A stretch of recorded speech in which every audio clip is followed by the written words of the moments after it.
Shalom jemaat Tuhan, senang sekali kita bisa berjumpa lagi dalam acara Light of Revival, renungan firman Tuhan yang akan menuntun kita di sepanjang hari ini. Mari kita melihat bagian firman Tuhan yang akan kita renungkan di dalam Kisah Para Rasul 26 ayatnya yang ke-18.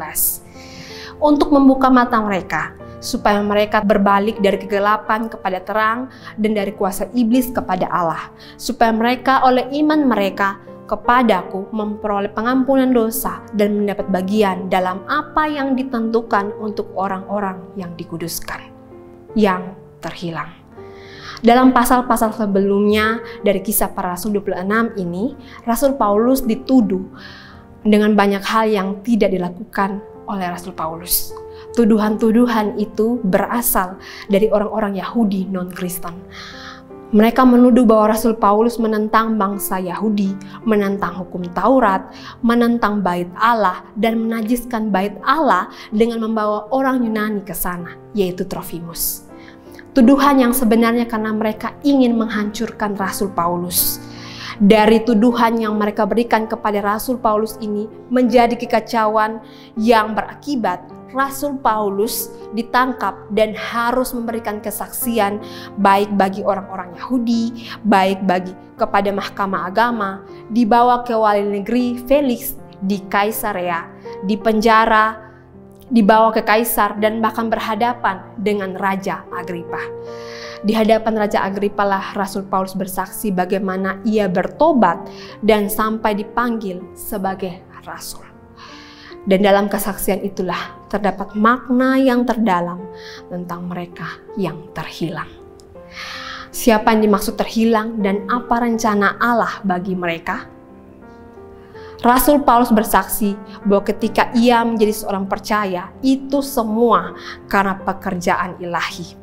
Meskipun ia sempat melawannya, tetapi karena tuntunan dari Tuhan, maka ia pun mengikutinya. Ketika itu ia sedang berada di masa puncak dengan segala dosa yang dikiranya adalah ketaatan kepada kebenaran. Tuhan Yesus menegurnya di dalam perjalanannya ke Damsyik, dan salah satu penafsir berpendapat seperti ini, bahwa atas pertanyaannya Kristus memperkenalkan diri kepadanya.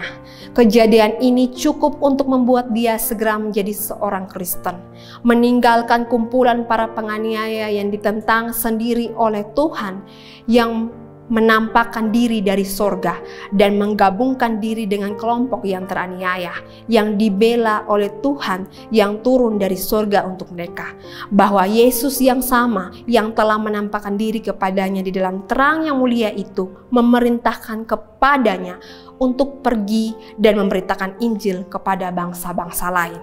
Ya, setelah disadarkan bahwa apa yang telah diperbuatnya itu bukanlah yang diinginkan oleh Tuhan Yesus, malah dengan segala pengetahuannya itu Tuhan Yesus ingin Rasul Paulus bertobat dan percaya kepada Tuhan Yesus.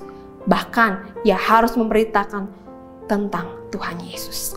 Lalu kepada siapa berita itu harus disampaikan? Itu harus kepada bangsa-bangsa di luar Israel. Dan ya, kita termasuk di dalamnya. Pada waktu Rasul Paulus dipanggil, ia dipanggil untuk bangsa-bangsa di luar Israel. Bangsa-bangsa yang berada di dalam kegelapan, bangsa yang akan menuju kebinasaan, kepada bangsa-bangsa yang buta. Rasul Paulus diutus untuk membuka mata dan melaluinya keluar dari kegelapan.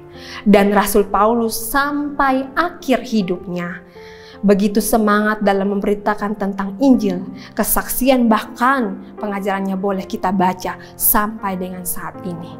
Tetapi sayangnya kita yang membacanya berulang-ulang tidak paham akan makna ini, yang dalam ini, dari yang terhilang, yang harus dibuka matanya, yang harus keluar dari kegelapan menuju terang yang sesungguhnya, yaitu Kristus.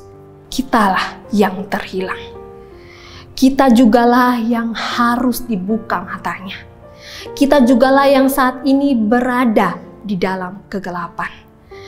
Kita yang tidak menyadari bahwa akibat dari dosa-dosa yang kita perbuat dan akibat dari dosa yang diwariskan oleh nenek moyang kita, membawa kita kepada kebinasaan atau kematian kekal. Kita yang terlahir sebagai orang Kristen tapi tidak pernah benar-benar percaya kepada Kristus. Kita yang terlibat begitu aktif dalam kegiatan gerejawi tapi tidak pernah mengerti arti dari pelayanan sesungguhnya. Kita yang merasa begitu baik dalam perbuatan kita tapi tanpa pernah mencari tahu apa tujuannya Tuhan Yesus datang pada 2000 tahun yang lalu. Mengapa kita perlu sadar akan hal ini? Jawabannya ada di dalam ayat yang kita renungkan tadi. Supaya oleh iman kepadaku memperoleh pengampunan dosa dan mendapat bagian dalam apa yang ditentukan oleh orang-orang yang dikuduskan. Pengampunan dosa hanya dapat diperoleh melalui iman kepada Kristus yang dilandaskan atas kematiannya sebagai korban di kayu salib. Dan iman bukan berbicara tentang KTP kita yang menerangkan tentang kita sebagai orang Kristen. Bukan juga karena ketaatan kita, kebaikan kita, atau pelayanan kita sekalipun. Kesadaran yang dikerjakan oleh Roh Kudus di dalam diri kita bahwa kita adalah orang berdosa yang tidak dapat menyelamatkan diri kita sendiri dan hanya Kristuslah satu-satunya yang dapat menyelamatkan kita. Dengan datang sungguh-sungguh kepada Kristus, barulah pengampunan dosa itu dapat kita terima. Sadarkah bahwa kita adalah yang terhilang? Kitalah yang perlu dibukakan mata. Kitalah yang harus keluar dari kegelapan. Semoga kita dapat menyadari akan hal ini sebelum terlambat. Mari kita satu di dalam doa. Tuhan Yesus, kami mengucap syukur untuk kebenaran firman Tuhan yang boleh izinkan kami untuk renungkan di pagi hari ini. Kami sadar dan kami diingatkan bahwa kami adalah orang-orang berdosa yang sebenarnya layak untuk binasa. Tetapi karena kasih-Mu Tuhan, kami diberikan kesempatan untuk sungguh-sungguh percaya kepada Engkau dan akhirnya dibenarkan di dalam Engkau. Kami yang belum sungguh-sungguh percaya, biarlah dengan pekerjaan dari Roh Kudus, kami disadarkan, kami diingatkan tentang status kami yang sesungguhnya, sehingga kami boleh datang sungguh-sungguh kepada Engkau, sungguh-sungguh beriman kepada Engkau dan mendapatkan pengampunan-Mu itu. Terima kasih Tuhan Yesus untuk renungan di pagi hari ini Tuhan. Dalam nama Tuhan Yesus Kristus kami telah berdoa. Amin. Jemaat Tuhan, mari jadikan firman Tuhan sebagai terang dan pelita dalam kehidupan kita. Tuhan Yesus memberkati kita.